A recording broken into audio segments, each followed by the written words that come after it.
Partie 1. Le parfum, le pacte et l'héritage invisible. Le luxe a ses rois, mais certains règnent sans couronne, sans discours, sans visage public. Imagine un empire mondial qui ne porte pas le nom de son propriétaire. Imagine des milliards générés dans le silence, loin des caméras, loin des projecteurs.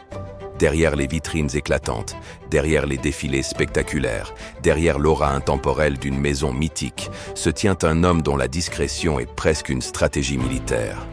Alain Wertheimer n'est pas devenu célèbre. Il est devenu puissant.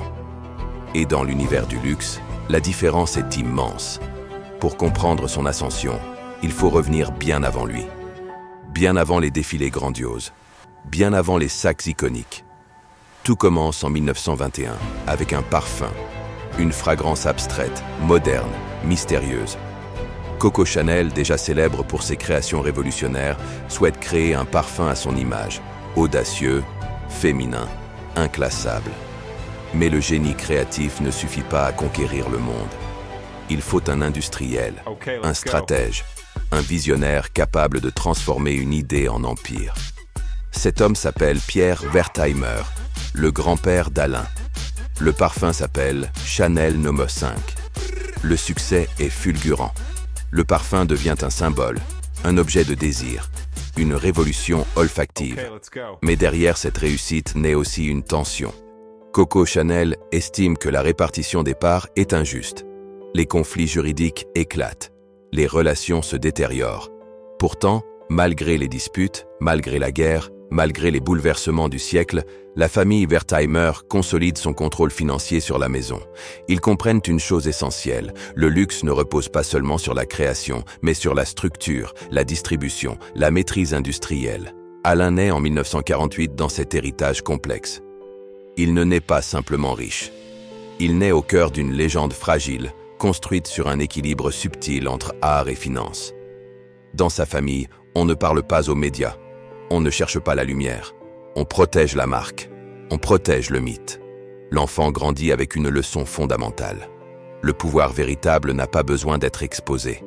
Pendant que d'autres dynasties industrielles multiplient les apparitions publiques, les Wertheimer cultivent l'ombre.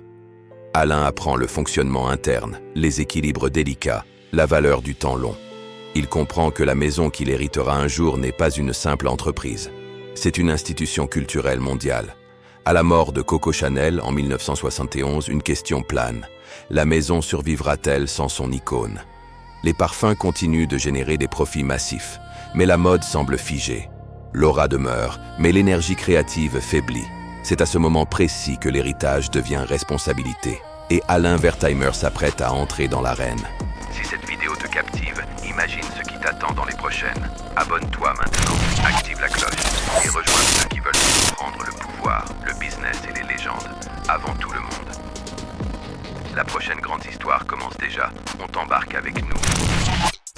Partie 2. La renaissance stratégique. Le coup de génie silencieux. Au début des années 1980, le monde du luxe entre dans une nouvelle ère. Les maisons historiques sont soit rachetées, soit diluées, soit transformées en machines à profit standardisées. La mondialisation accélère, la finance s'invite dans la mode et les marques deviennent des actifs. Dans cette tempête silencieuse, la maison Chanel semble figée dans le passé. Certes, les parfums, notamment l'iconique Chanel No. 5, continuent de générer des revenus colossaux. Mais la mode, cœur symbolique de la maison, s'essouffle. Coco Chanel est morte depuis plus d'une décennie. L'énergie créative qui avait révolutionné la silhouette féminine au XXe siècle paraît affaiblie.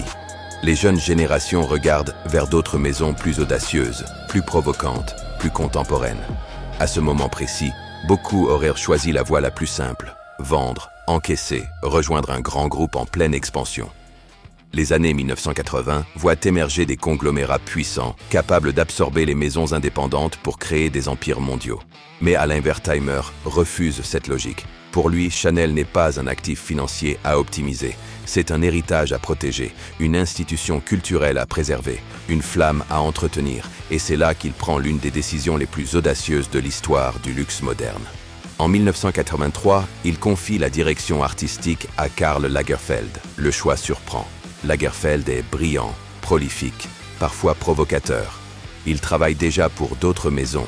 Il n'est pas perçu comme un héritier naturel de Coco Chanel. Certains observateurs estiment même que la maison est irrécupérable, figée dans un passé glorieux mais dépassé. Pourtant, Alain Wertheimer voit ce que d'autres ne voient pas. La capacité de Lagerfeld à réinterpréter un héritage sans le trahir. Il ne cherche pas un conservateur, il cherche un révolutionnaire discipliné. Lagerfeld comprend immédiatement le défi. Moderniser sans détruire, transformer sans effacer. Il raccourcit les jupes, dynamise le tweed, joue avec le double C, injecte de l'ironie et de la modernité dans les défilés. Les podiums deviennent des spectacles grandioses. Les campagnes publicitaires gagnent en audace. Chanel redevient désirable. Mais derrière la renaissance créative, il y a une stratégie industrielle d'une précision redoutable. Contrairement à des géants cotés comme LVMH, Chanel reste une entreprise privée. Cette indépendance est capitale. Elle signifie pas de pression trimestrielle, pas d'actionnaires à satisfaire à court terme, pas d'obligation de croissance artificielle. Alain Wertheimer pense en décennies. Il comprend que le luxe véritable repose sur 3 piliers fondamentaux, le contrôle, la rareté et la cohérence. Premier pilier, le contrôle. Plutôt que d'externaliser massivement, il rachète des ateliers spécialisés, brodeurs, plumassiers, artisans d'exception. Il sécurise les savoir-faire. Il transforme la chaîne de production en forteresse intégrée. Ainsi, Chanel ne dépend pas du marché. Elle possède ses compétences clés. Elle protège son excellence. Deuxième pilier, la rareté. Alors que certaines maisons multiplient les licences et inondent le marché de produits dérivés, Chanel limite l'accès. Les sacs iconiques ne sont pas produits en masse. Les hausses de prix sont stratégiques. Elles ne visent pas seulement à augmenter les marges, elles renforcent la perception d'exclusivité. Plus le prix augmente, plus le produit devient symbole de statut. Troisième pilier, la cohérence. Aucune diversification hasardeuse, aucune dilution de l'image. Chaque extension de gamme est pensée. Chaque boutique est choisie avec précision. Chaque campagne respecte l'ADN de la maison. Sous la direction d'Alain, Chanel adopte une stratégie paradoxale, croître en restant rare, se développer sans banaliser, gagner des milliards sans perdre son mystère. Les résultats sont spectaculaires. Année après année, la maison consolide sa position parmi les marques les plus rentables du monde. Les marges sont exceptionnelles. Les ventes explosent en Asie, aux États-Unis, au Moyen-Orient. Mais contrairement aux groupes cotés, les chiffres restent longtemps secrets. Cette opacité volontaire alimente le mystère. Elle protège la stratégie. Alain Wertheimer comprend une vérité essentielle. Dans le luxe, la perception vaut autant que la réalité. Si une marque semble accessible, elle perd de son pouvoir. Si elle semble distante, elle fascine. Pendant que d'autres PDG deviennent des figures médiatiques, multiplient les conférences et cultivent leur image personnelle, Alain choisit l'effacement. Il laisse Lagerfeld incarner la créativité. Il laisse les produits parler. Il laisse les défilés captiver le monde. Lui reste dans l'ombre. Mais l'ombre n'est pas une faiblesse. C'est une position stratégique. Il supervise l'expansion internationale. Il renforce la présence aux États-Unis. Il structure les opérations. Il veille à ce que chaque décision respecte la vision long terme. Et surtout, il protège l'indépendance. Car vendre aurait été facile. Intégrer un conglomérat aurait garanti une croissance rapide. Mais cela aurait signifié perdre le contrôle, perdre la liberté, perdre la capacité de décider sur 20 ou 30 ans. Alain Wertheimer préfère bâtir lentement, solidement. Lorsque d'autres maisons traversent des crises d'image, Chanel reste stable. Lorsque les marchés financiers vacillent, Chanel conserve ses fondamentaux. Lorsque la mode devient volatile, Chanel demeure intemporelle. Cette stabilité n'est pas accidentelle. Elle est le fruit d'une gouvernance familiale stricte, d'une discipline stratégique constante, d'une vision presque conservatrice du luxe. Le prestige se protège, il ne s'expose pas excessivement. Même la communication suit cette logique. Peu d'interviews, peu d'explications publiques. La maison parle par ses créations, pas par ses dirigeants. Et les chiffres finissent par confirmer la réussite. Chanel devient l'une des marques les plus puissantes au monde. Sa rentabilité rivalise avec celle des plus grands groupes. Sa valeur intangible, son aura, est inestimable. Mais le plus impressionnant reste peut-être ceci. La maison a été modernisée sans être dénaturée. Le tweed est toujours là, les perles sont toujours là, le double C est toujours là, simplement réinventé. Alain Wertheimer n'a pas cherché à transformer Chanel en machine industrielle impersonnelle. Il a cherché à préserver son âme tout en maximisant sa performance. C'est un équilibre rarissime. La plupart des entreprises choisissent entre tradition et modernité. Lui a imposé les deux. En confiant la création à Karl Lagerfeld tout en verrouillant la structure financière, il a créé un modèle unique. Une maison indépendante, ultra rentable, créativement audacieuse et stratégiquement conservatrice. Et c'est cette combinaison improbable qui a permis à Chanel de traverser les décennies sans perdre son éclat. La renaissance des années 1980 n'était pas un simple retour en grâce. C'était la construction d'une forteresse invisible, élégante, silencieuse. Une forteresse bâtie par un homme qui savait que le véritable luxe ne se contente pas d'être vu. Il doit durer. Partie 3. Le pouvoir absolu du silence. Il existe une règle non écrite dans le monde moderne. Pour exister, il faut être visible. Les dirigeants publient, tweetent, interviennent sur scène, deviennent des marques à eux seuls. Le PDG est devenu une figure médiatique, une personnalité, parfois même une célébrité. Pourtant, au sommet de l'un des empires les plus puissants du luxe mondial, un homme applique une stratégie totalement opposée. Alain Wertheimer ne cherche ni l'attention, ni l'admiration, ni la reconnaissance publique. Il cultive le silence comme d'autres cultivent leur image. Et ce silence est devenu son plus grand atout. À mesure que les décennies passent, Chanel s'impose comme une forteresse du luxe. Mais contrairement aux grands conglomérats qui multiplient les acquisitions, la maison Chanel demeure indépendante. Cette indépendance est rare. Dans un secteur dominé par des groupes financiers gigantesques, elle relève presque de l'exception. Face à des figures médiatiques comme Bernard Arnault, dont l'empire repose sur une stratégie d'expansion continue et publique, Alain Wertheimer choisit une autre voie, la consolidation silencieuse. Son modèle repose sur une idée simple mais radicale. Protéger l'ADN avant de chercher la domination. Cela signifie contrôler chaque détail. Les boutiques ne se multiplient pas au hasard. Elles s'implantent dans les lieux les plus prestigieux, dans des quartiers où le luxe est une langue maternelle. Chaque ouverture est calculée. Chaque rénovation est pensée comme une déclaration artistique. Les espaces ne sont pas seulement des points de vente, ce sont des temples. Et derrière cette cohérence mondiale, il y a une gouvernance d'une précision chirurgicale. Alain Wertheimer partage le contrôle de l'entreprise avec son frère Gérard. La gouvernance familiale est stricte. Les décisions stratégiques sont centralisées. Rien n'est laissé au hasard. Cette structure limite les conflits d'intérêts, protège la vision long terme et évite la dilution des valeurs. Mais le véritable génie d'Alain se révèle dans sa compréhension du temps.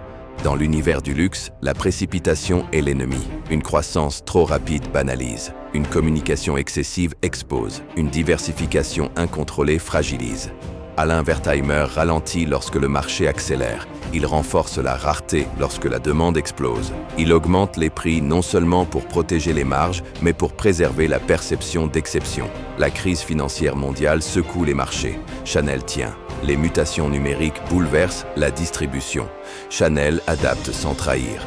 Les réseaux sociaux transforment la communication. Chanel reste mesuré. Même après la disparition de Karl Lagerfeld en 2019, beaucoup prédisent une période d'instabilité. La maison perd son génie flamboyant, celui qui avait modernisé son image pendant plus de 3 décennies. Pourtant, la structure construite par Alain Wertheimer tient bon, parce que l'entreprise ne reposait pas sur une seule personnalité. Elle reposait sur une architecture stratégique solide. Le véritable pouvoir d'Alain n'est pas créatif, il est structurel.